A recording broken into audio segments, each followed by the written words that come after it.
basically, as quickly as they can so they don't get apprehended. It's exactly the same here, on a larger scale, of course, and bigger funds we're talking about.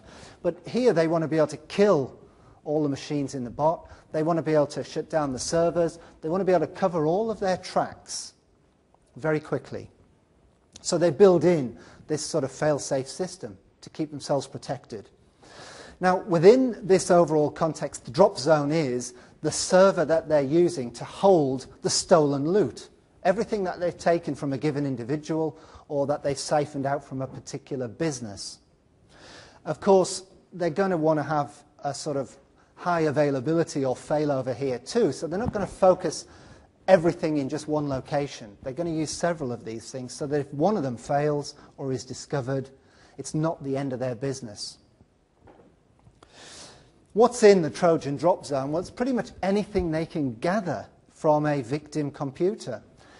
Quite often that's going to be just files which are screenshots of whatever was on the screen, because what they're looking to do is capture input from the mouse, from the keyboard, and it may be, captures of games that people are playing, it may be captures of logins, it may be captures of what's in the browser, it could be pretty much anything.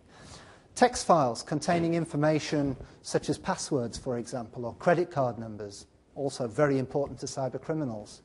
And there's other stuff as well, configuration information, and also certificates which are used in banking transactions as well. They all get gathered by these guys too, very important for them. Screen captures, because that's a way of spying on people.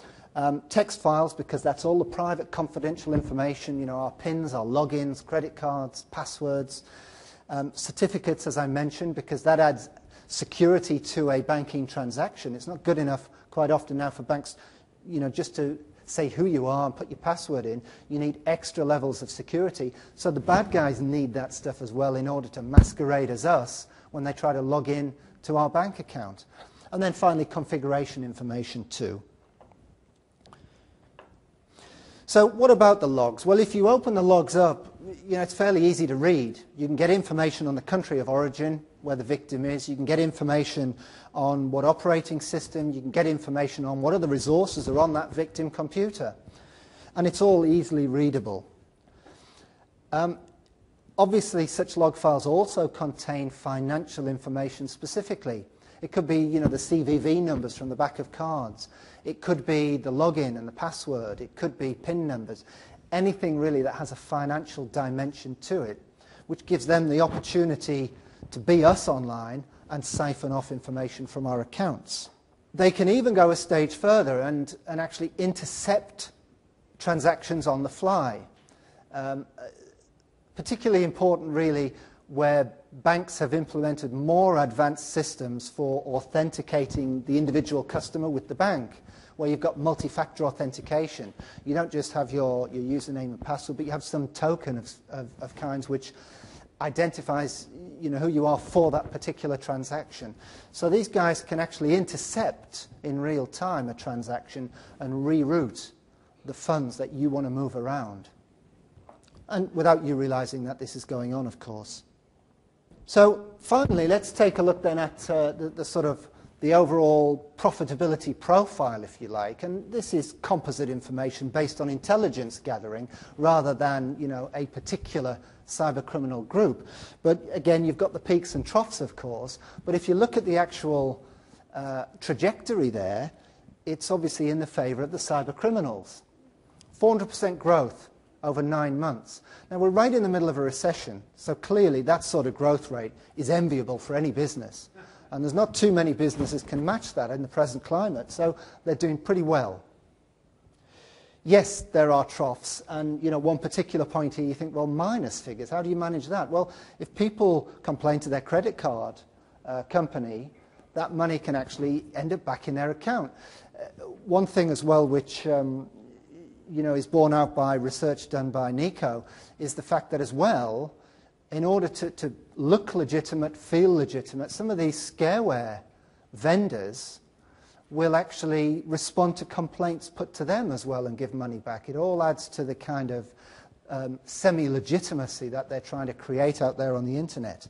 So overall, 1.7 million in that 9-month period. That's a big chunk of change. And you can certainly see why it's worth their while to actually engage in this type of business. Again, going back to what I said earlier, you know, it's low risk, easy to do, and profitable. So if we summarize then, it's highly profitable for these guys. Yes, some of the systems they're using are very sophisticated, but the sophistication is done at the ground level by the people coding, you know, the botnet management tools or, you know, individual exploit code. That's all done there. The people actually making the money, if you like, or the biggest money out of this are a level above that. They're not necessarily coding this stuff themselves. They're just using it to deliver spam or attack other people or steal the credentials, steal the confidential data. There are many, many victims, and there's always a fresh pool of victims. And given that much of this is social engineering based, and Stefan will talk about this more after I've finished, there's always some new hook to get people in. There's no shortage of mechanisms to hook new victims. And, you know, we should really stop thinking in terms of when are we going to solve cybercrime. We don't, any of us ask the question, you know, when is crime going to go away? Because we all know that where humans gather together, there are always people who will try to cut corners and try to make money illegitimate, in an illegitimate way. Well, cybercrime, yes, it's a child of the internet age, but it's also a child of crime in general. And really what we need to focus on doing is mitigating the problem rather than, you know, hope to eradicate it. What that means, well, from a societal point of view, you know, from governments, they need to enforce legislation. They need to frame legislation, first of all, for tackling cybercrime.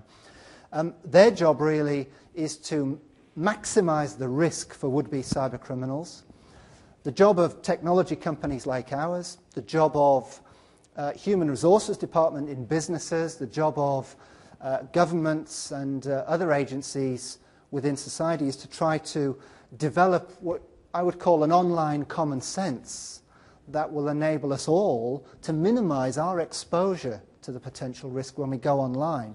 And really education needs to be a big focus. We can all tell our children when they go out to parties and so on, you know, what the potential dangers are. You know, stay in a group, don't flash your money around, be careful about flashing your iPod or your phone, don't cut down dark alleys. But there's no equivalent online common sense that people my age can automatically pass on to their children. And, you know, we all have a responsibility for trying to develop such an online common sense. Okay, at that point I'm going to stop talking and pass it back to Ryan, and thanks very much for your attention. Thank you very much, David.